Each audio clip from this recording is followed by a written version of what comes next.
Hey everyone, welcome to another exciting episode of the Ultimate Comics Podcast. My name is Nabeel Gaber, and I'm one of your hosts. And I'm Josh Kang, the other host. And this podcast is where we talk about Ultimate Marvel, an imprint of Marvel Comics that began in the year 2000 in order to modernize Marvel Comics and its stories, its characters, bring it into the 21st century, and hopefully get new readers along the way, make things more accessible for new readers to jump on. So, Josh and I, throughout this podcast, for those of you who don't know, have been going through a handful of issues for every episode and discussing all the different Ultimate comics from Ultimate Spider Man, Ultimate X Men, to the Ultimates, yada, yada, yada. This episode, we are back with more Ultimate Spider Man, issues 40 through 45. It's been a minute since we talked about Ultimate Spider Man, hasn't it, Josh? It has. I feel we've been doing a lot of X-Men and other Mark Millar writing for a while. Yeah, that's for sure. Oh my Yeah, gosh. it was. So many Ultimate X Men comics, so many Ultimate X Men arcs. And we did a batch of the Ultimates. I'm trying to Yeah. think if that was before or after we last did Ultimate Spider Man. I don't remember, but I do know it's a little confusing because we had an Ultimate X-Men crossover at one point. That's true, yeah. Yeah. And we also went through Ultimate Iron Man as much as we kind of wish we hadn't. Oh yeah. I'll be honest. I forgot. Like, during the whole Millar-a-thon, we just did Ultimate Iron Man for a bit. It kind of gets lost in the haze, doesn't it? Yeah, but like I remember Ultimate Iron Man very well, simply because like it's a very rememberable comic. Yeah, how do you forget how insane that whole thing was with the blue bio armor and his Yeah, regenerative limbs and the virus he had and his brain being distributed throughout his whole body? How do you forget any of that? yeah. As much as you might want to. I feel Ultimate Spider-Man, a lot of it just blends together simply because it is more of a classic Spider-Man story. It's a classic Yeah. Marvel story. Yeah, Yeah, absolutely. It feels just more of an authentic classic Spider-Man story rather than this is the ultimate take on Spider-Man. It just feels like, oh, this is a good Spider-Man comic, which you can't really say that about the rest of the Ultimate Universe. I think with Spider-Man, Ultimate Spider-Man at least, a regular comic fan could genuinely confuse Ultimate Spider-Man with regular Spider-Man, especially because of how common Ultimate Spider-Man the myth has become and how much it's seeped into so much media. In a Hmm. way that like a comic fan, once they get a level of familiarity, will know the difference between Ultimate Avengers, Ultimate Fantastic Four, and Ultimate X-Men with their main counterparts. It's just not. It doesn't happen with Ultimate Spider-Man because of how similar it is. Yeah, exactly.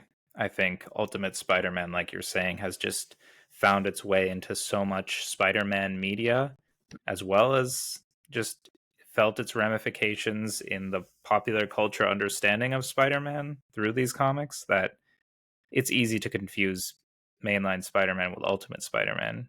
Not Yeah. only are they very similar, but I think Ultimate Spider-Man also has a lot of great ideas that contribute pretty well to the Spider-Man mythos, as it were. Like and Ultimate Avengers and Ultimate X-Men and the other ones, they all have great ideas. It's just that they're so fundamental. The characters are just so different. The writing is so different from the mainline universe. But with Ultimate Spider-Man, it's like it's a mix of new and different ideas, but they still feel like it's the old story. So it's super easy to get them confused. When I was a kid, I've met people and they would debate. It was like, oh, was Spider-Man like this? Which one was original? Because they didn't know. Because like Hmm. it's like if you're not like an intimate fan, like you don't know the difference between Ultimates and regular Spider-Man, really. Yeah, and I think so many ideas from Ultimate X-Men and the Ultimates and everything else it feels very tied to the early 2000s and the time period that it was written in and the political landscape, whereas Ultimate Spider-Man feels more timeless in that way and more of a universal Spider-Man story that you could just tell at any point. Honestly, sometimes a bit more than quote unquote regular Spider-Man because the fashion is updated for Peter Parker. The high school is updated to be more modern with computers, with getting a part-time job, what he does for the Daily Bugle. Even that's all updated. Yeah, and some of that can be seen as a little dated by today's standards 20 years later, but it's way more modern than what we got in the original 60s comics. Yeah. No shade. Love The Amazing Spider-Man. Stan Lee, Steve Ditko, John Romita Sr. run. My favorite comic run of all time. But still, not the most up-to-date modern take on Spider-Man by any means. What do you think of these issues, Josh? It's always funny because we just talked about this. Listeners who don't know, it's funny because it's like it makes sense that we talk about it, but we always talk about this and then we record and then we talk about it again. Tell the folks at home what you thought of these issues, Josh. I did not think they were special, but I don't mean it in a bad way. I think after basically a few months of just reading really hardcore political, like things are basically like political treatises in like comic book form and political commentary in comic book form. It's really nice just to read a nice story. Mm-hmm. Like the villain is not that special in the story. It's not very rememberable. I've read Ultimate Spider-Man before. I don't remember this villain, but it's a very fun story. It's a very classic story. The one notice interesting thing is that this is a story about like early relationships more than anything, more than more than anything political, more than any overarching story. It's a story of like the characters at their personal level, which is one of the reasons people like these characters after years, so many years, is that like you get used to the characters, you get used to their interactions, and Exactly. it's very much a classic. This is a romance where people do stupid things, people get back together. It's that kind of story, and it's just nice to read that after a while. Yeah, because that's what makes a good Spider-Man story is that it is personal and it is very character focused. It feels like something that a lot of people can empathize with and relate with, thinking back to their teenage years. Or if you are a teenager reading this, you could relate to this as well. This is the hero that could be you. And you're right, it is very different than a lot of the stuff we've been reading recently, because what we've been reading recently is so politically focused and politically driven, and it's very Mark Miller, which is post 9/11 Bush era politics. I really enjoyed it and it was really well done, but this is so different because this is just more down to earth, more let's focus on just this high school kid. And there is a lot of romance to this series of issues, especially when it comes to Peter and MJ, and it's a lot more grounded and personal. Let's dive right into it. Why don't we, Josh? So let's tell Yeah. the folks at home what's actually going on so we can analyze it from there. Well, it starts with people who don't remember. Peter lost his costume. Yes, I think it was at the end of the Venom arc of Spider-Man. It was Yeah. around that time, because it's been so long since we covered Ultimate Spider-Man. I totally forgot how he lost his costume. It must have But been something to do with the Venom symbiote, no? Like I don't remember how yeah, he lost it either, but yeah, I think either way, his costume was ruined, damaged, he lost it. And the thing about being a teenage superhero is you don't really have a lot of spares for your costumes, and you don't have a lot of resources to create a costume. I think this is a very classic Spider-Man problem of now he's trying to figure out how to get a new outfit. He's going to this sporting goods store and really trying so hard to talk to the guy at the front without giving away his secret identity, and trying yeah. so hard to get what he needs. He's like, "Do you have a unitard, maybe in like a red and blue?" And the guy's like, "Hey man, I can't help you. I don't have what you're looking for here." He's also not really sure what he's looking for because Peter is being as vague as he possibly can to avoid exposing himself. I also like that he mentions he is short in this issue. He's like, why can't anything Mm-hmm. do this for a short guy? Because I feel people always talk about, like, portray Peter Parker as this really handsome lad. And really, his representative of us ugly Americans, All right, well, Josh, I'm sorry to tell you, but Peter Parker is a good-looking guy. He says he's not a good looking guy. He says he's short. That doesn't mean you're not good-looking. You can be a short king. Name one. You I'll can't, think of see? someone. No, I you don't can't. know. If you ask, that's like asking me, like, tell me, like, your favorite pop artist, and I'm like, I've forgotten everything I've ever known. You can't just, like, spring that on me. I'll think of someone. There are plenty of short kings out there. Don't They hate don't. on them. We don't have tall kings. We have short kings. You know why? It's because people want to feel better about themselves. But sometimes you just gotta know your place. That's so rude to short people. I'm very sorry to all the short kings out there. Josh does not speak for all of us when he refers to you as ugly Americans, apparently. Oh, it's like how there's Asian Americans, African Americans. And then there's ugly. It's like a hyphenated identity. Josh, you can't spread this around. That's so subjective too. I think you can objectively identify an Asian American. You can't just say that is an ugly American. You That's know, so sometimes you just subjective. gotta look at the mirror and then you gotta decide. Yeah. Yeah. So really, like, everyone decides for themselves if you identify as an ugly American. You know, I don't have the rubric for this. I'm pretty sure there's like a rubric out there somewhere. Listen, cite your sources, show me the rubric, then we can talk. I can't cite my sources on this podcast. Really? Are you afraid of incriminating someone? No, but like it's hard to Google something on the spot while we're like recording. Not It's not hard. impossible. Just Not open a new impossible. tab. I didn't say it's impossible. I'm just saying it's. Look, look. I already have enough tabs because I got to look at the script. I got to keep this one open because it says like if you close out of it, like it shuts. You got to start recording again. I don't know why, but Well, maybe you can research this as I move on throughout our discussion of these issues. So, Mhm. what happens is Peter is still desperately searching for a way to get a new costume because he and MJ have broken up, so he can't rely on her. In the past, she has made a new costume for him. He can't find anything at the sporting goods store. I think it's very interesting because you read the original 60s Spider Man comics and you do see him sewing and you see Yeah. him working on his own costumes. And I feel like Ultimate Spider Man does this better because realistically, I don't see myself as a teenager sewing new outfits on a daily basis. I do you? No. I also remember that I think he also sews it together in the Amazing Spider-Man movie and this Hmm. Tobey Maguire movies, and I'm like, well, he already makes his own web formula. Like, how does he? Is like a good student. He's a web formula. He's a nerd, and he could sew. Like, Yeah, it's yeah, a little beyond the realm of believability there. yeah, I think, and a lot of people have complained, especially with the Sam Raimi movies and the Andrew Garfield movies, that his costumes look too good for ones that are just made by a teenage kid. I think that's one of the cool things about the MCU Spider Man, the Tom Holland Spider Man, is that his homemade suit looks pretty shabby. yeah. And it's really just some like sweats and some goggles. So it makes sense when Tony Stark comes knocking on his door that he gets an upgrade based on a Stark Tech suit. It's a pretty controversial choice, the Stark Tech suits and everything, but I'm also saying, it makes sense. Like, it's Yeah. a little unbelievable for a teenage boy to make suits that look that good on his Or own.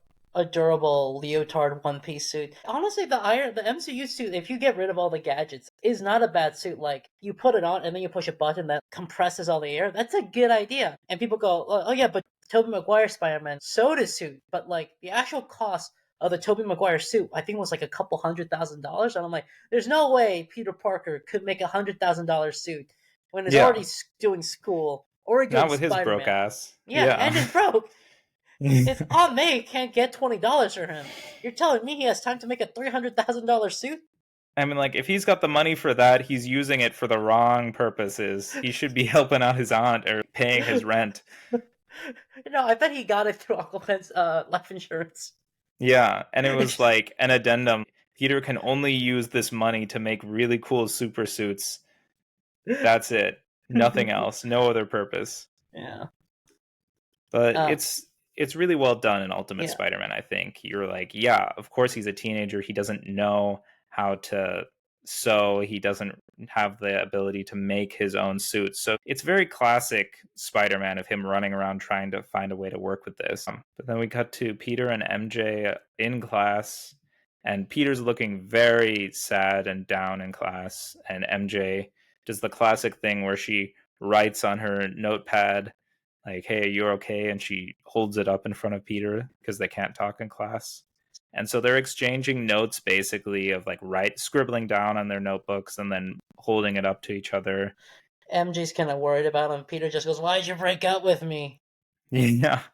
She's like, are you okay? And he's like, what do you care? And she's like, I care. And he's like, if you care so much, like, why aren't we together? And I'm like, Uh, oh man, what a teenage boy response. She could teacher. still care about you, man. Yeah, but I feel that's a classic guy response. Is like, or like not the guy response, much as like just the person gets broken up with. Just like, well, if you Hmm. cared, like we wouldn't have broken up. But Yeah. yeah, No, it's a classic response for someone who's been dumped. Like, you've whoever never been broke up with dumped. you, they can. All right, well, so what? Mm. I know people who've been dumped. Like yeah, everyone else in life. Well, anyways, they get busted by the teacher too, who then Yeah, embarrassingly reads their notes out loud in front of the class, yeah. which is a You, very classic high school moment as well. They're also lucky that they did not write to each other about Peter being Spider-Man Yeah. in that She's like, scene. it says something here about you not having a super suit anymore. What does that mean? The Ultimate Spider-Man costume, like it really is just a costume. It's not a uniform or a super suit, right? Like, which Yeah. is interesting because I feel nowadays, even with Spider-Man, it's always like it's a super suit. It does this. It does A, B, C. Has filter. I think even like regular 616 Spider-Man has filters in this mess. This one is just like a costume. It's just a costume because the original costume was given to him by the wrestling company Yeah. when he became a wrestler at the beginning of the series. And talking about the wrestling company, trying to scam them into getting a new suit. Yeah, he literally calls the wrestling company, pretends to be a Hasbro employee working on toys for the wrestling line, and he asks about where they get their suits and things like that. And they're like, "We already have a deal with Toy Biz. What are you talking about?" And he's like, "Yeah, what about that Spider-Man character though? Where'd you get his costume?" And he's like, "We don't work with Spider-Man. We haven't in a while." So he totally strikes out with this wrestling company. It's a good shot, but he's Yeah. unable to get anything from them. So Peter's back at school, and Flash is trying to talk to him and something. And this happens throughout the arc, but we don't get a resolution in this arc about what Hmm. Flash wants to talk to Peter about privately. Yeah. No, there's this recurring bit where Flash keeps going up to Peter and being like, "Can I talk to you? I need to talk to you." And Peter's like, "Oh, so you can give me an atomic wedgie, or so I Hmm. can walk through the door and a bucket of Gatorade or something is going to fall on top of me." Best case scenario, and Yeah, so he's not really playing along. But I think it's going to be followed up on the next arc. We don't get a resolution in this arc, but yeah, it is interesting. You're like, what's going on with Flash? Keep yeah. that in Why mind is he for going to later. Peter? Yeah, it's a good question, but I definitely like when they humanize Flash a bit and give him more sympathetic moments. So I'm interested to see where they go with his character. I mean, I've read this series before, but it's been a while, so Yes, I'm curious to see where this specific subplot is going. yeah. But Peter's still doing Spider-Man stuff. He saves a woman, and everyone gets confused. They're like, "If you're Spider-Man, where's your costume?" Yeah, he literally shows up and he's wearing just his mask and red and blue sweats. And they're like, "Where's your costume?" And he just says, "Your mom's washing it for me." Which is so. This panel has been reposted so many different places because it's so stupid, but it's so funny. Your mom jokes are my big weakness, honestly. I think Hmm. it's so. Even like the other criminals are like, "Oh, damn, got him." It's a very funny moment. I also But really like that Spider-Man. He's a great trash talker. yeah. No, he's a very good trash talker. Especially, I think Bendis does a great job writing the trash talk and the quips for Yeah, Spider-Man. That's a huge strength that he has in this series. I love Bendis, but too many of his characters are too good at trash talking and quippiness. Not Spider-Man. Spider-Man's perfect. Bendis is Yeah. Spider-Man, just the way he talks. Yeah, no, totally. I think he's the perfect writer for Spider-Man He in kind that of way. webs up all the bad guys, and then like he loses a lens, and he goes like, "Guys, where's the lens?" I'm like, I think the girl points it out, right? Like the girl he rescues Yeah, points it she's out. She, like, "Hey, like his suit is so disheveled that he loses a lens from his mask." And he's like, "All right, guys, nobody move. Did anyone see my lens from my mask?" it's he also just shoots a lot of webs. It's like a weird thing. I don't know why this stuck out to me, but he has to go, "Hey, girl, don't step on the web, or you'll get stuck too." Yeah. It's very funny. It sucks because it's very classic Spider-Man in that he beat the criminals, but he still gets a small loss out of it. He's like, "Ah, where's my mask? Yeah. This sucks." Back home, Gwen's talking to Peter, and she's like, "Let's go to a party from a guy from the I think it's PS44, which I looked up. It is a real Hmm. school in Staten Island, so Oh, it's a okay. distance away." That's pretty cool. Yeah, So there's this real school that's near where Peter and Gwen go to school, and they're having a party. And Gwen wants Peter to go to this party. it's funny, and he goes like, "You don't like bars," and she goes like, "Well, yeah, but I want people to think I'm cool. I'm not Yeah, cool." she's like, "I want people to like me. I don't like people, but I want them to like me. Let's be Like cool. Let's have fun. Let's go to this party." that's such a high school goth kid thing to say. Yeah. So Nabeel and I looked up the schools. So apparently, Ultimate Spider-Man does give real school names for the schools. The school Gwen and Peter attend is PS 163, which is in Manhattan, and PS 44 is in Staten Island. Yes. Yes. So these are actually real schools, which is interesting because I feel like in the original comics they would just say Midtown High Yeah. Or for college, they'd say Empire State University, which they still do that one in Ultimate, but I think it's cool that they actually So, gave them real high so, schools for this comic. so you admit Empire State's not a real school? It might not be, but maybe one day it will be. You said you applied to it. I don't recall. Uh huh. Maybe I could apply to a fake school. It could happen. That's called losing your money, my friend. What if there was no application fee? Okay, well that's fine. It's a waste of time. Yeah, it is, Well, but a lot uh, of what I do is a waste of time. fair. Same with me. Well, anyways, Gwen and Peter decide to go to this party, which is very funny because it's a very fun best friend moment where they're kind of like, come on, let's be normal people. Let's go to this party. Let's have a good time. And then they go Yeah, to the party and it immediately shows them just being miserable at this party and because they're just the nerds who don't want to be there. oh, Peter's the nerd. Gwen is less of a nerd. She's just like an The edgy goth kid, chick. the goth Yeah. chick. But that's also why I like the relationship and why I always root for Gwen and Peter Yeah, as friends, right? as friends and as partners because they just have more matching personalities. Well, we're going to have to agree to disagree, but Yeah. I like them as a friendship, and I think they're super fun. And I think it's really classic early 2000s, this party, just this rager going on, and the two outcasts are feeling miserable. And then next thing you know, MJ and Liz enter, and there's a full page spread of the two of them dressed in the most early 2000s, like party punk attire. MJ has a black wig on, I think, or Yeah. she hasn't dyed her hair. I think it's just a We black find out wig. she hasn't dyed her hair until like the next issue. I think this issue it's assumed it's vague, so Peter thinks it's a dye, saying like, oh, she's completely changing, you know? Yeah, and she's got this black leather tube top and a black leather skirt, and like Josh says too, it's a classic breakup outfit. Yeah. It's very much like I've just been through a breakup and I need to get back out in the game kind of look. To attract Paul. Thank God he doesn't exist in this universe. And so MJ and Peter see each other and they're like, ah, and so they kind of ignore each other. Meanwhile, outside, all the kids are cheering for this kid, Geldof, who becomes very important. He's just a kid who is using his mind powers, it looks like, to blow up cars outside, which gets Peter's attention because he's like, what the hell is this? This kid Yeah. has powers and he's blowing up cars outside of this party. But the next issue begins. We're still at the party. Yeah, we're still at the party. We're still raging. Mm-hmm. And until the cops show up. And then again, just like an early 2000s teen movie, everyone's like, scramble! And they start running for their lives. So there's this whole sequence where everyone is just running from the cops. It's a very funny moment. I don't know what it says about you, but I love how we're like it's a very early 2000s movie because I'm like, oh, I've never been to a party in the 2000s or the 2010s really. So I don't know what it's like. I'd been to parties in the 2010s. I've never run from the cops before, to be fair. So I know people. So I've never run because I'm not cool because I rarely go to these parties because I'm never invited. But I know people who do go to those parties and they all have a cop story. So yeah. yeah. So this is kind of reflective of that. Yeah, I don't know if parties are still like this, by the way.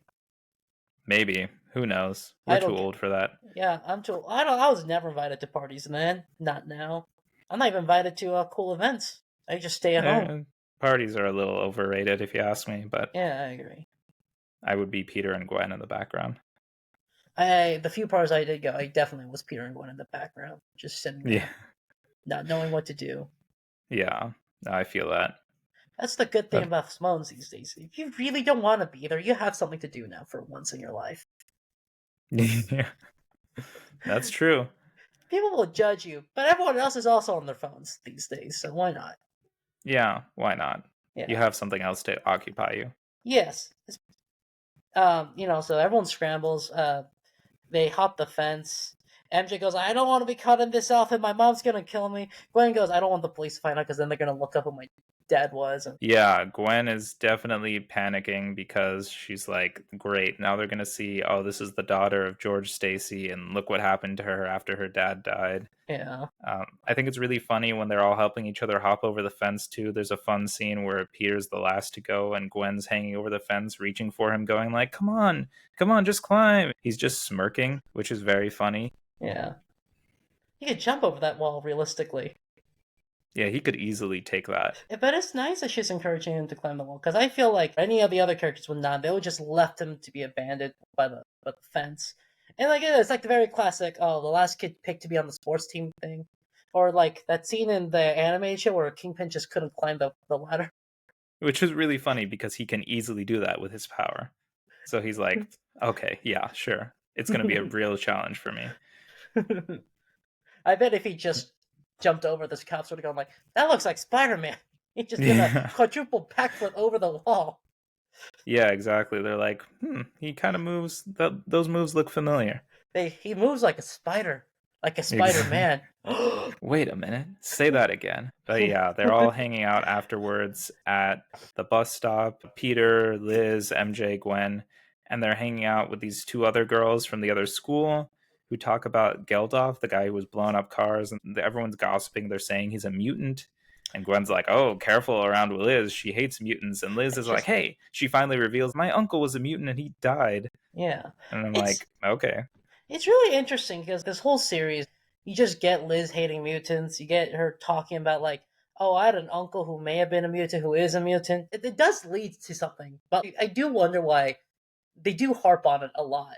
Though I'm not sure if they're just saying this is a world of mutants and people who don't like mutants, but they always do this thing with Liz and her talking about mutants all the time, and it does lead to something at one point. I don't know if that's always been the plans, and this was an illusion that they're going to get to at one point, or this is like something they were like working themselves up to. We'll get there. There will be some payoff for this. Yeah, Stay tuned, true believers. yeah, it's only going to happen in it's like Ultimate Spider-Man 179 or something. It'll pay off, I swear, It's a eventually. very long payoff. Yeah, but it'll happen. Yeah. Then on the bus, Peter and MJ kind of have a moment of reconnecting. Everyone's sitting silently, and MJ gestures for Peter to come over and sit next to her. And it's really funny because they're just talking just like normal people exchanging their secrets, and MJ's like, yeah, Liz talked me into this outfit, I kind of hate it. And Peter's like, oh, you kind of look good, I don't know what you're talking about. And she's like, why didn't you just bolt out of there? You could have gotten home so much quicker if you were just in your Spider-Man outfit. And he's like, I lost my costume. But it's a really nice moment of reconnecting. And before they leave, she's like, Peter, you have to promise not to open this till you get home, but here's this letter. And he gets home, opens this letter, and it's this big confession of feelings, saying she loves him and she misses him and all this stuff. And it's very teen romance, I think, of it. Just this whole letter to your recently dumped boyfriend that you still have feelings for, who's your first love in high school. It's like that T Swizzle music video with the you know which one I'm talking about. Are you talking about All Too Well? Not all too well. The one where she has glasses and she's a nerd and she gets together with the jock. Oh, You Belong With Me. Yes, yes, it's like that one. Or like every other teen high school movie. I can see that, yeah. Yeah. You know, it's funny, like I meet high schoolers now. Or I used to when my sister was in high school. So actually that was years ago, which means I'm getting old. But they'll tell me Yeah. everyone's dating in high school. And I'm like, there's no way that's true. Like, 'cause I thought watching all those movies, everyone dates in high school. In high school, like 3 people dated, and I went to a high school with like 6,000 people. So like, Yeah, I I mean, I saw a decent amount of dating in my high school. I mean, I didn't date in high school, but I saw it as fairly common. It wasn't something you needed to do or something that you were pressured into doing, but I saw some dating going on. I saw it as something you're pressured into doing, but it's also something no one did because people are really too young and busy and inexperienced with everything. So That's true. That didn't yeah. stop some of the kids in my school, though. I'll tell you that. Oh no, some people I knew in high school. I swear, in my high school at least, there was a lot. There was like the number of dating that happened was mostly done by like the same circle of people. Yeah. Yeah, Oh, yeah. That's pretty yeah, nasty. yeah. The person who dated freshman year was probably still dating a different person. Was dating all the way until their senior year. You're probably on your third relationship by your senior year if you dated a fresh. If you were dating as a freshman. Yeah, I can see that. There are Yeah. always those kids in our school too. And in response to MJ's letter, Peter then just bolts. He just makes a beeline to her house. He climbs in her window, and they just make out and get back together. And there Yep, you have it. yep. Very high school. Like you break up, you get back together again. Although, like, also it's not just high school. I feel like a lot of people have on and off romances, sometimes for Yeah, years. definitely. I've met adults who are like, yeah, before I got married, like she and I were dating on and off for years. Also, there's people who do that as adults. They marry and they divorce and they get back together a few times. Yeah, but this feels very much like something out of a teen romance book or movie where there's constantly breaking up and getting back together. And I think this first time it happens is fine, but again, I want to reiterate for the people at home, this is not going to be the first time it happens. I will give this a pass because not only is it in high school is it common, and people were in long term relationships with one person. It is semi. It happens.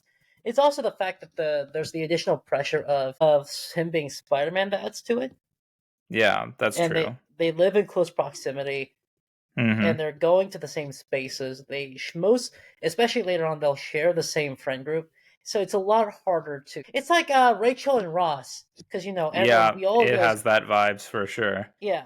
But unlike Rachel and Ross, there's a good excuse, and that is Peter Parker's risking his life and his career because it's like ruining his high school grades by being Spider-Man, and in the process, also putting MJ in a lot of danger. Yeah, it can be pretty damaging for a relationship and make things pretty turbulent in a Yeah, way that's more understandable than we were on a break. yeah, and but they are on a break oftentimes but they're on a break because she leaves because Peter risks her life and just like how the Friends deal with 9/11, then the Ultimate Universe will have their own 9/11. That what a natural segue that was. That was a 9/11 jump scare, Josh. Oh my gosh. We all I know. did not know that's where it was going. Look, we already talked about 9/11 a million times, and Yeah. yeah, It's so so relevant to Ultimate Marvel in the early 2000s. It's yes, and unavoidable. yes, and then they do another 9/11 within Marvel. They destroy New York again. Oh my gosh. Well, when we get there, that's going to be a wild time, I'll be Yeah, honest. So I've been waiting for that one, but yeah. it's going to be a minute. Actually, since we started reading Ultimate Marvel, I think New York City has been destroyed at least two or three times. Two They've times had a in lot of 9/11 level events in yes, Ultimate at this point. yeah, just like regular Marvel, actually. Yeah, exactly. Not as bad, but it's getting there. Yeah, But back at school, Peter sees a locker that's spray painted with the words Geldof rules. And yeah, Peter's lost in thought. A lot of his thoughts go back to, I'm also very happy to be back with MJ, but he's also yeah, like thinking about like, who is this Geldof kid? Could he be like me? It would be nice if he was like me. Is he a mutant? Is he dangerous? What's yeah, going on? yeah. And I Like, I think have to get a new costume. because when he was at the bus talking to those girls, they also had like vague answers. Or like maybe he's a mutant. We don't know. Yeah, exactly. Yeah, but also classic response to someone who got back together with an ex is like, yeah, He's like, yeah, I'm so excited. Like, that's all he can think about. It's very funny. And it is, yeah, like you're saying, yeah, it's a classic response of just, oh my gosh, this is amazing. Those endorphins, yeah. just getting that endorphin rush of like, oh my gosh, But it's this is the also greatest thing ever. It's also because like when you break up, you're often like desponding, you're emotionally distraught. It's different from like recovering and moving on to being single or to the next person. It's more like you covered up that wound, so like it's a Hmm. different feeling. Yeah, no, Yeah. totally it is. Yes. Peter and MJ are chatting and having a good time and just checking in and making sure that they are officially back together.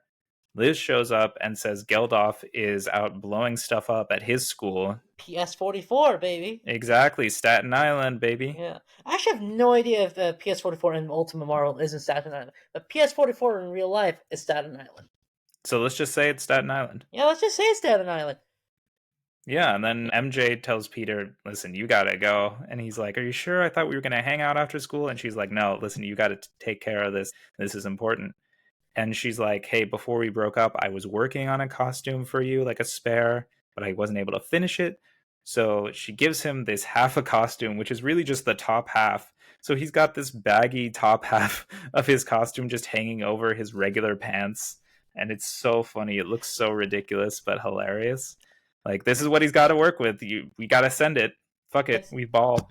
It's funny because she goes like, "Yeah, just tuck it into your pants." But in the next issue, he doesn't even do that because it's just like flapping all in the wind. Yeah. Yeah, the next issue just opens with him swinging towards this school, arriving to stop this kid while his top half of his costume is flowing in the wind over his regular pants. And when he gets there, he tries to de escalate the situation and just talk to Geldof. but they're like, "Are you sure you're Spider-Man?" Because he has half a costume on. It's kind of goofy and ridiculous, so it's really funny.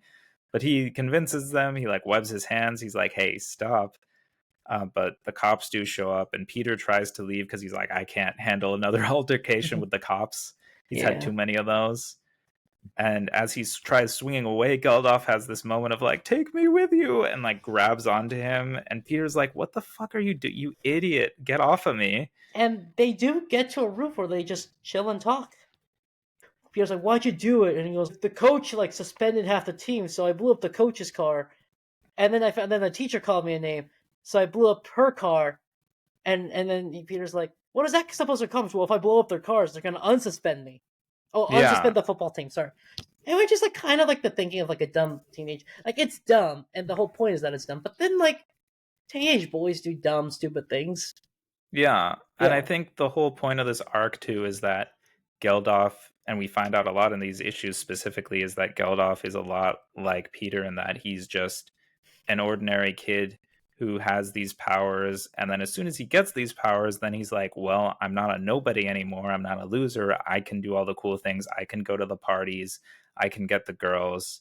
And so that's what he's kind of doing, a lot of what Peter was doing when he first got his powers too. So Yeah. you see a lot of similarities there. I think a good real life example is the difference between Justin Bieber and Greta Thunberg when they got fame and fortune. Justin Did you Bieber, just call him Justin Bieber? tomato potato. What does he even do nowadays?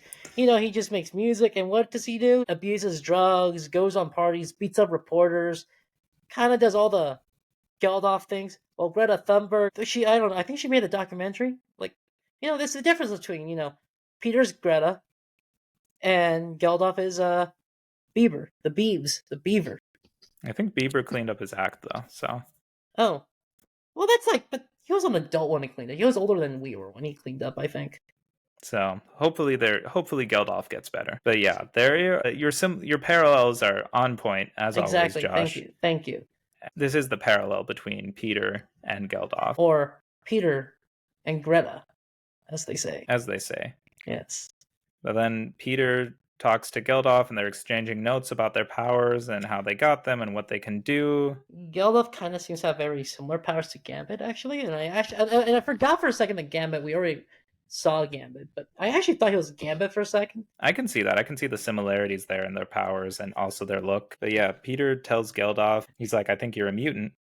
The guy goes in serious denial. He gets so mad. He's like, "No, mutants are an abomination. I'm not a mutant." They're the children of devils. Yeah, and it's also revealed that Geldof, he has this funny accent throughout the whole thing, and it's Mhm. revealed you think he's German or something, but he's from Latveria Yeah, originally, and he he's was adopted. adopted and brought to the States. So then you're like, "Oh, this is bad news bears. This kid's Yeah, from Latveria." and there's a scene where it's like, "Do your parents know you're a mutant?" And he goes, "They do now." Yeah.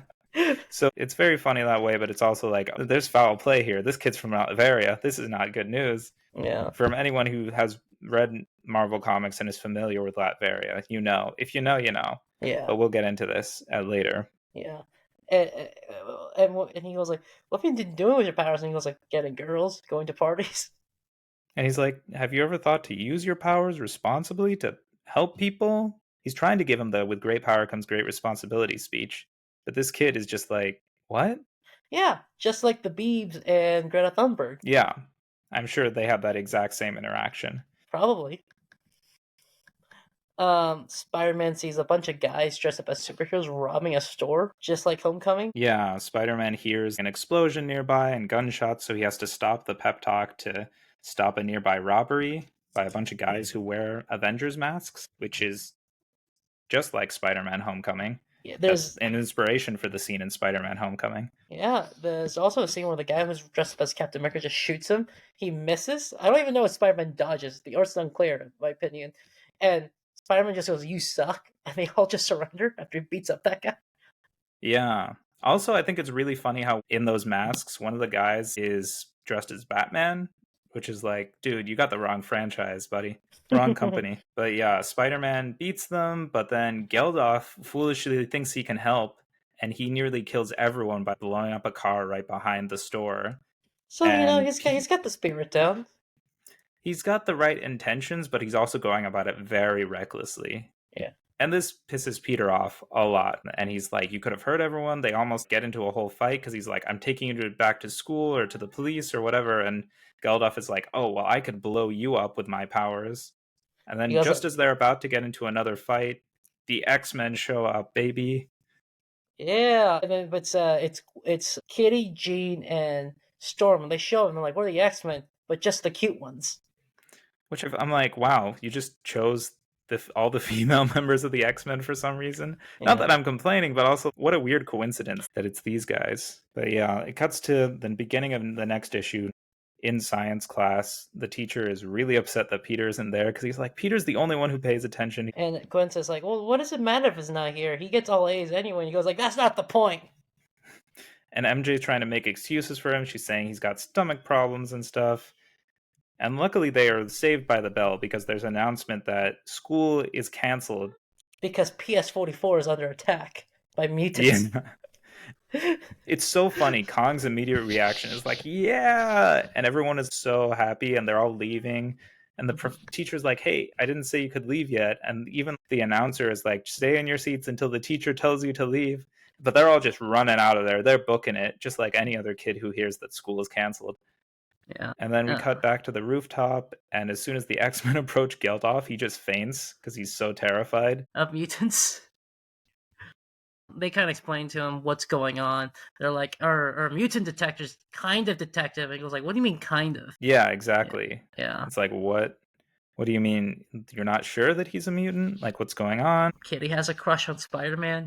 She has a poster of him on as well, which is where we get this interesting relationship between Kitty and Peter that will like go a completely different direction than, I don't know. I'm surprised it doesn't go this direction actually in 616. But every guy comic writer has to cook Kitty up with his comic insert, and this is Bendis' touch.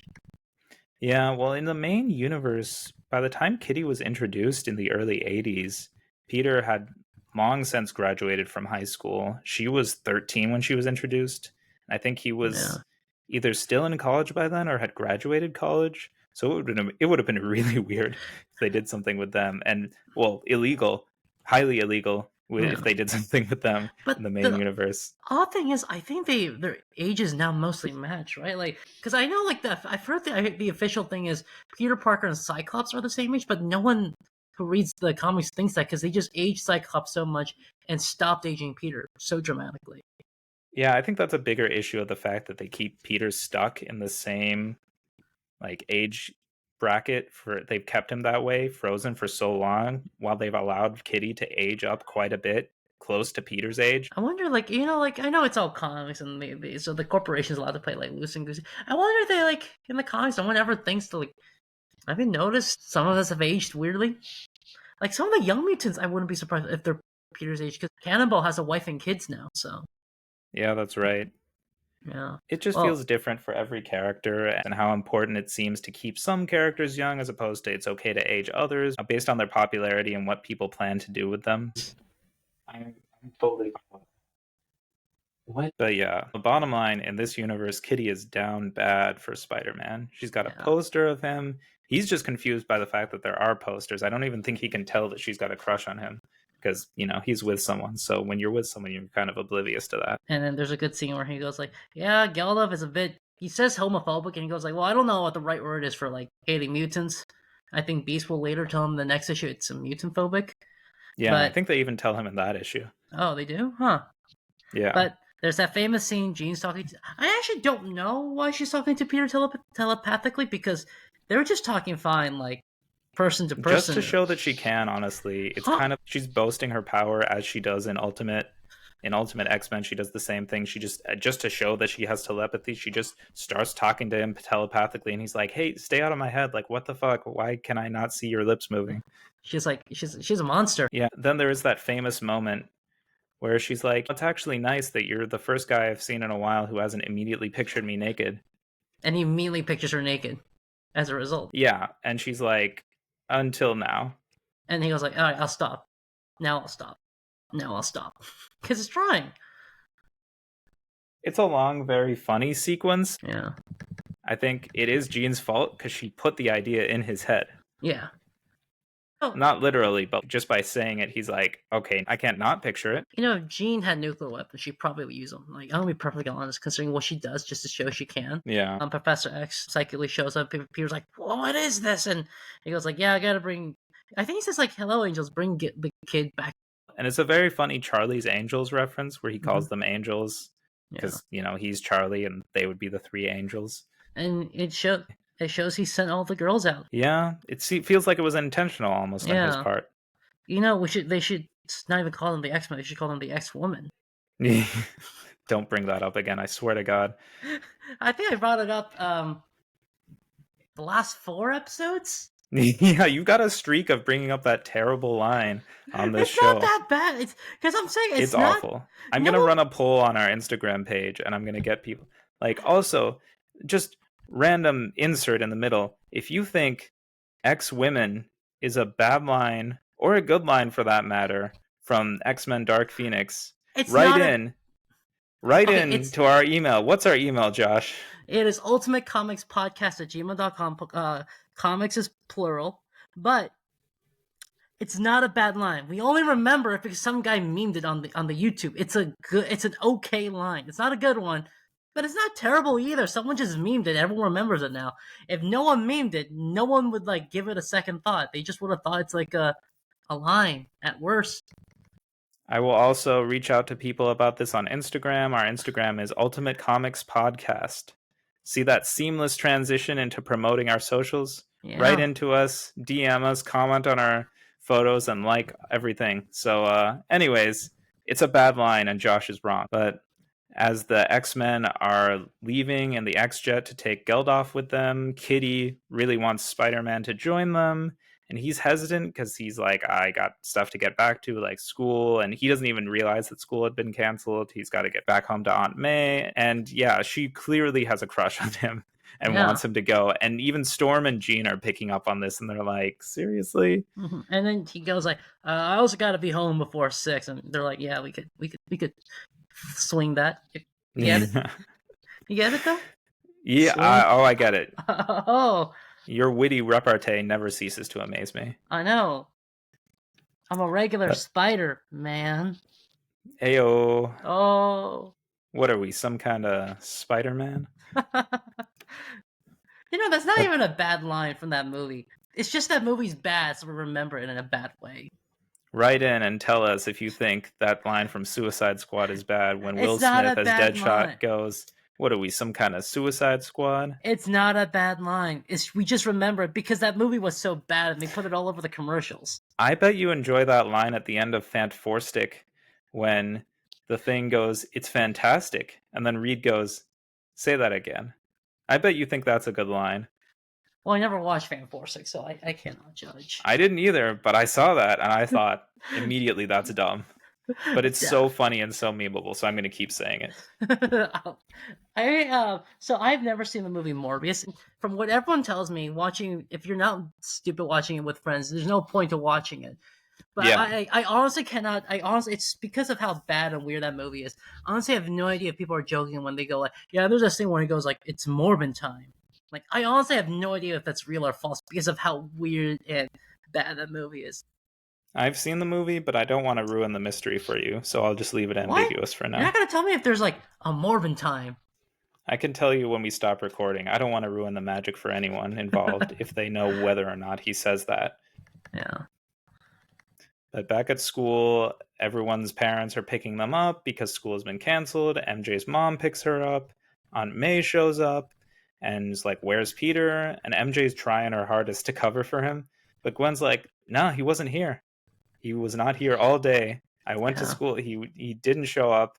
He wasn't. I'm like, Gwen, thanks for telling the truth, but also you have no idea what kind of trouble you're bringing down on Peter now. But it cuts back to the X-Jet and Peter. It's really cool because this is actually, he says it's his first time on a plane, which kind of is unsettling for him, but it's cool. It's like a big deal for him. He's like a working class kid. It makes him more endearing and down to earth in the fact that he's just this regular kid who's never flown before. He becomes Spider-Man and all these different crazy experiences happen to him. Even something that seems as mundane to some of us is just flying in a plane. But for him, he's like, I've never flown before, and now he's flying in the X-Jet with the X-Men, going back to the Xavier Institute. He's never gonna ride like a regular plane now because he goes like, man, I've had first class basically before. Yeah, first class is nothing. I've flown with the X-Men. I've never ridden in a private jet. I don't know anyone who has, but I've heard that if you ride on a private jet or if you ride first class, you cannot go back to riding economy because you now know what it's like to have comfort when you fly. Yeah, you can never go back, Yeah. to the reality that the rest of us plebes fly. Yeah. I mean, one of the reasons I hate flying is just because of how uncomfortable flying, and especially flying economy. Yeah. Did you know once it was a plane where there was only first class and economy, and I was right in the front of economy. So not good, but it was actually pretty good because there was no one in front of me, so I could stretch my legs a bit. And I took a nap, and they were gonna upgrade me to first class because I didn't have enough first class. But because they didn't want to wake me, they upgraded the guy next to me. Damn. Yeah. What could have been for you? Yeah, it would have been a good You could have had 1 a totally hour. different experience. Maybe you would have flown first class, and then you would have been like, I can never go back. You snooze, you lose. Well, it was only from LA to San Antonio for Trinity. Oh, okay. So like Not a it long wasn't flight. gonna be long. But yeah, they had food, man. They had meat. They gave out not good meat because I could smell the meat, but it was meat. They were giving out meat in first class. Oh, you missed out on the meat. What I could have know. been? It's like people go like, "Oh, it's bad meat." It's like you could, and I know it's bad meat. I could smell it, but guess what? It's still meat. It's better than nothing. It's better than peanuts, man. I agree, Everton. Yeah. But yeah, it's revealed when Spider-Man's talking to the X-Men on the plane. Well, first he's like, "Oh, I've met Wolverine," and they're like, "You have?" And he's like, "Oh yeah, I met him a couple of times." And then it's revealed that he's actually missing because they're like, "Do you know where Logan is?" And he's like, "I didn't even know he was missing." I wouldn't be surprised if this was set between the time where they save the world and before they bring Logan back. I wouldn't be surprised. Yeah, it might take place like in between the final couple of parts of the Mark Miller run, but it could also be during this time when Bendis does take over on Ultimate X-Men for a bit. So maybe it has to do with that, or maybe this is just in between the last couple of issues of Miller's run. We'll see once we get back to Ultimate X-Men next time. Yeah. But then Geldof wakes up and freaks out again when he sees Spider-Man and the X-Men. And he blows a hole in the plane. So I take it back. This is not better than first class. This is actually worse than economy, I would say. Anytime you fly in the X-Jet, you're going to blow up. That's just... If you were going to die in the air, would you rather die first class or economy? I mean, fair point. I would want Exactly. my last few moments to be first class. Where they give you meat, Nabeel. Meat. I don't see them giving you meat on the X-Jet, but that's just me. That's a fair point. You'd have to wait till you get back to Xavier's. Well, considering how often the X-Men bang each other, like, there's definitely meat going around. Oh, Jesus. All right. You're disgusting. Anyways. Meanwhile, after we cut back to Aunt May trying to call the Daily Bugle, trying to get any answers out of someone as to where Peter is, but she just gets transferred back and forth. She's getting nothing. She's getting more and more worried. She even gets reconnected to Betty Brant, who was like in the middle of trying to get someone to ask her out, and she just hangs up on Aunt May. Yeah. Meanwhile, she has no idea that the issue is ending with the X-Jet blowing up and Spider-Man flying out of the X-Jet. If only she knew that Peter was flying out of a jet in midair as it had blown up.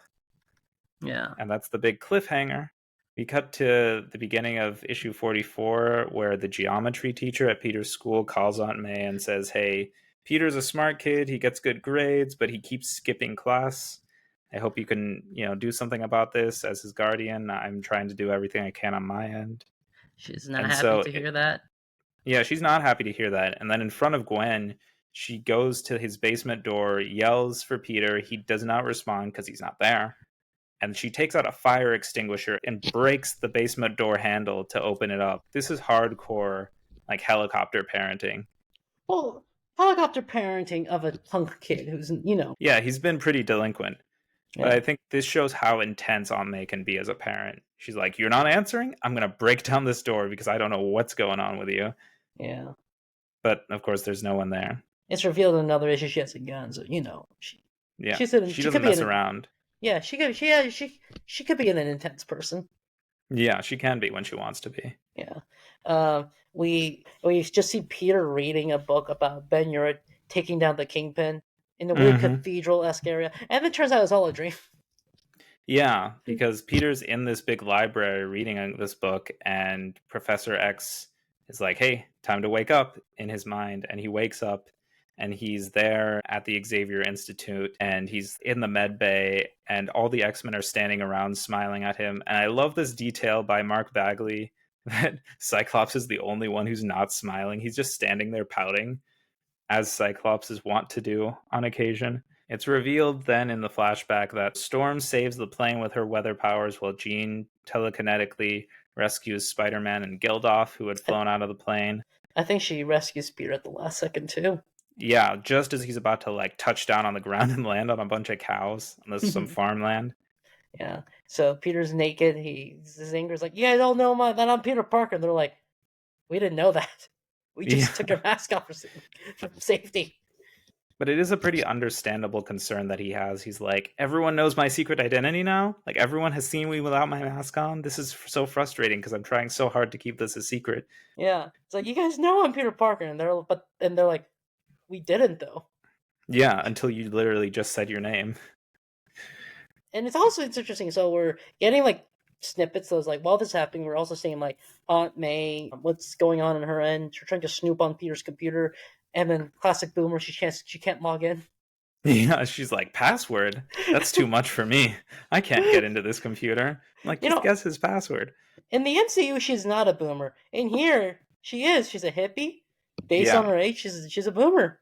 Yeah, she is very much classic Boomer mom. Yeah, but I guess she is a Boomer now in 616 because of the timeline. No, that's fair with the sliding time scale. Yeah, she went from Peter being a Boomer to her being a Boomer. He says as Josh has like a pipe in his mouth when he's saying that. Yeah. Sounds like such an educated professor talking about comic book history. Oh, you see, the sliding timeline means Aunt May is a Boomer. Oh. He turned into angry Sean Connery. I think Sean Connery's naturally angry. Yeah, he can be a lot of the time. Yeah. He has some weird views, that man. R.I.P. Yeah. Then back at the Xavier Institute, Geldof has been pacified by Professor X, who says he gave him a quote-unquote happy thought, which is some problematic tampering with his mind. He admits even that this is unethical, because Peter's like, is this ethical? And Professor X is like, probably not, but he blew up my jet. Yeah, so I actually don't think this is that unethical. Is this really that different from like Anesthesia or Laughing Gas? Like, look, he's done some pretty shitty stuff. This is honestly the least of it. It's like, okay, you gave him psychic laughing gas. It's honestly pretty harmless compared to some of the other stuff you did. Yeah, not a huge deal. Yeah. By comparison, relatively to the other stuff that Professor X has done in Ultimate. Yeah. And Professor X kind of tells what Jean or Storm said last issue. It's like, yeah, he's neither a human nor a mutant. It's most likely his mom was injected through the placenta. The mutant gene was injected through the placenta. And then he was abandoned and adopted, so this is now the result. That's Latverian experimentation for you, baby. Yeah, and also I think because this is Ultimate, Dr. Doom isn't even in charge yet. If this is before Doom is in charge, that's crazy. The Latverians are into some freaky shit. Or maybe, Dr. Doom took control of that shithole country and fixed it up. Oh my gosh, fucking Doom truther over here. Hey man, Dr. Doom just wants to make the world a better place. That's what he'd like you to think. No, the Panther God said so. That's his pure of heart, deep down. Very deep down. Look, man, this is Latveria. Like, look what Latveria does to people. They deserve like a guy who probably won't do that. He does worse, probably. No, if I'm being honest. But yes, the Geldof has been injected with the mutant gene through the placenta when he was still gestating in his mother's womb, and that's fucked up, and we can all agree. And then he was adopted, so like they just lost the record of it. Yeah, totally.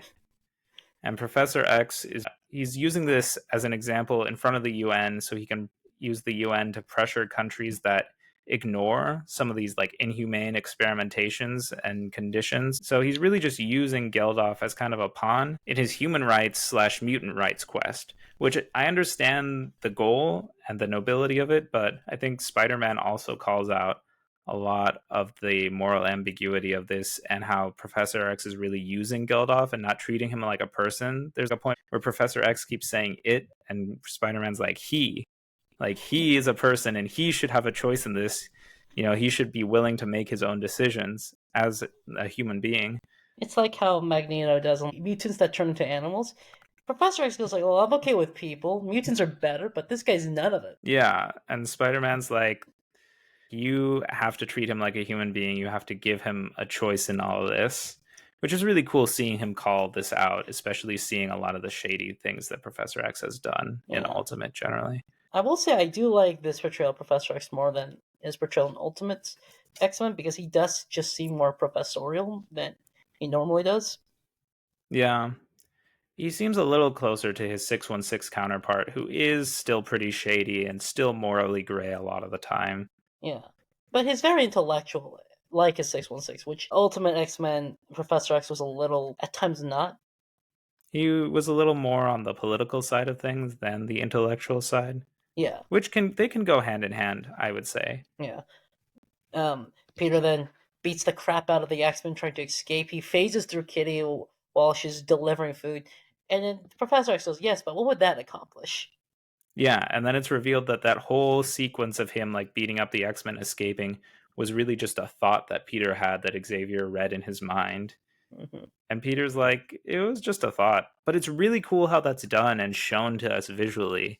This is shown as something that's actually happened, and then it's kind of a fake out, which is really cool. You're like, oh wow, Yeah, that was all in Peter's mind. It's a really cool way to have Peter's thoughts interact with Professor X's powers. yeah. Also glad he didn't hurt Kitty, because I think that definitely Yeah. would have crushed her crush on him. Ha. Yeah, but it really would have ruined any potential chances there for the future. Hint, hint, wink, wink, nudge, nudge. Yeah. And then Professor X is like, hey, I'm going to treat Geldof well. I'm going to persuade him to accept being a mutant and being part of our community and help me out with this whole presentation.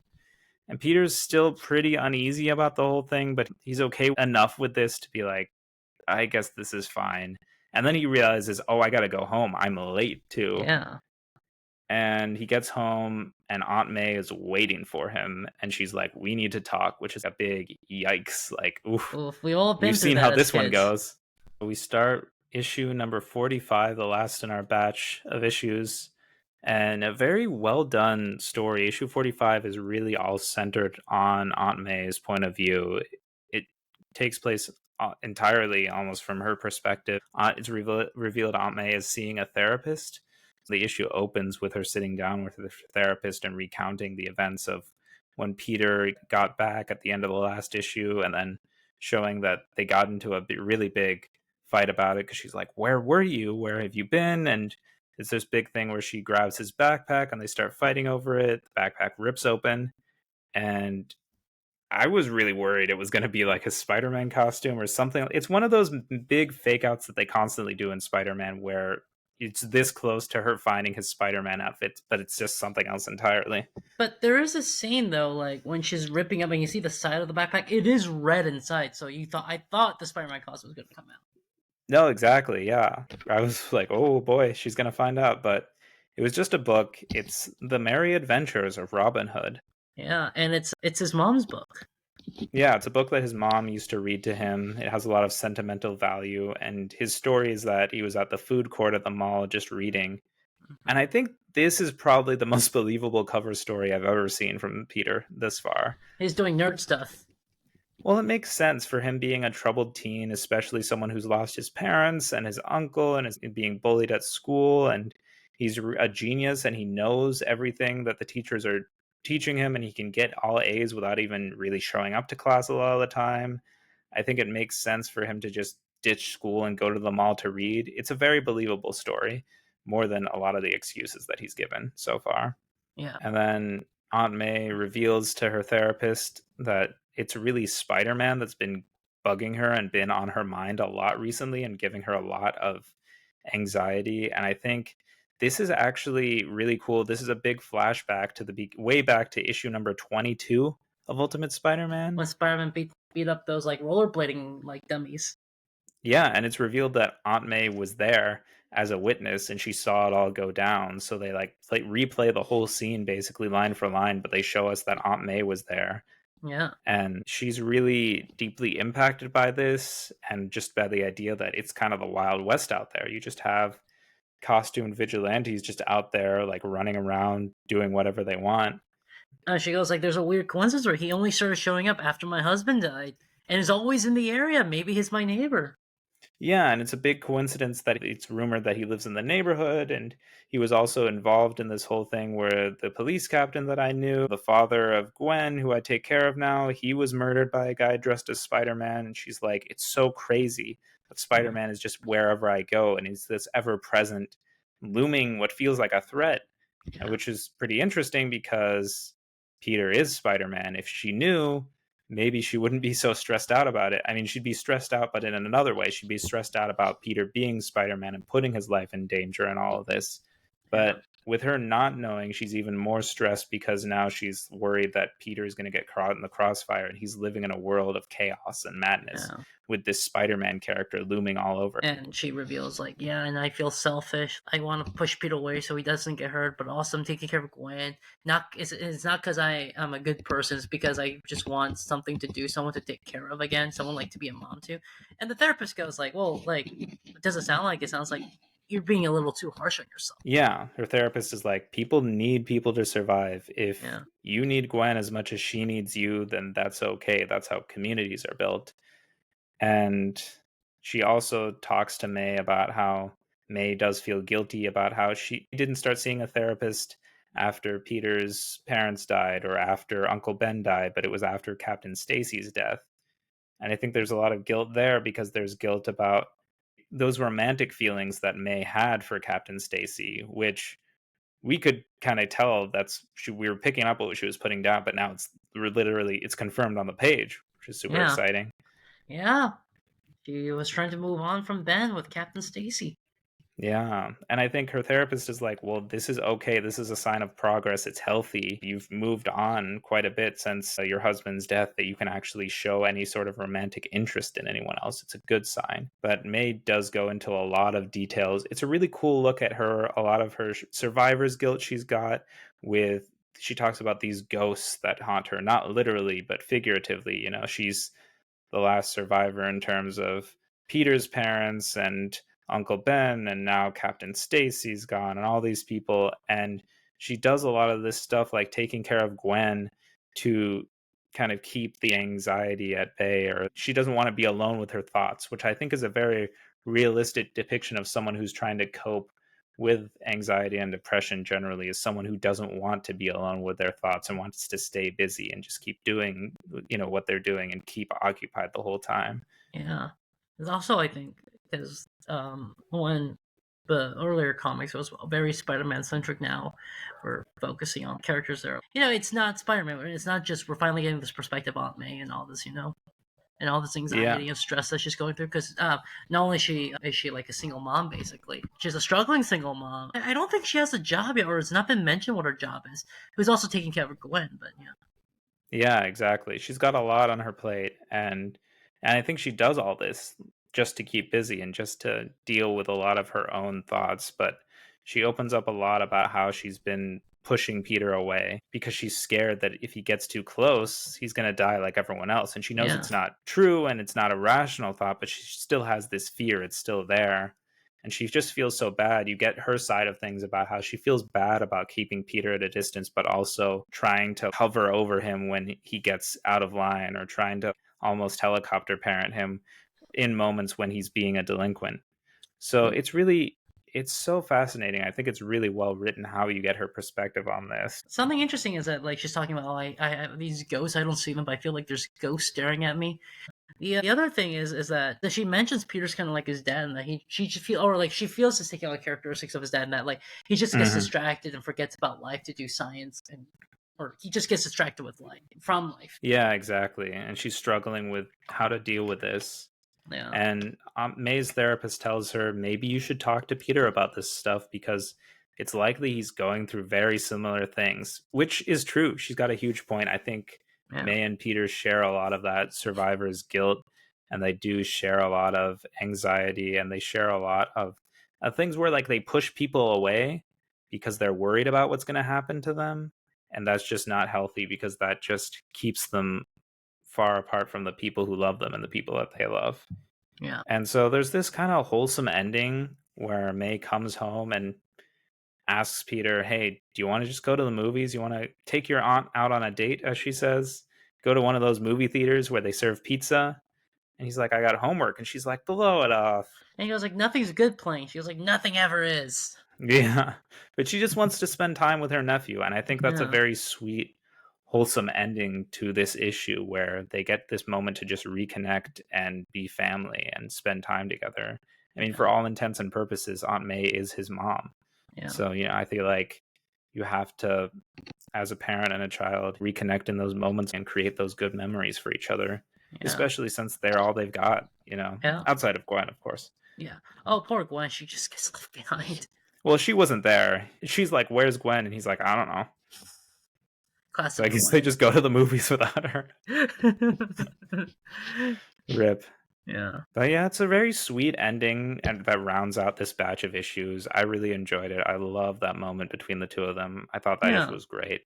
I think this issue was fun. It's good to have an issue that's not villain centric because I feel like even Bendis falls for this.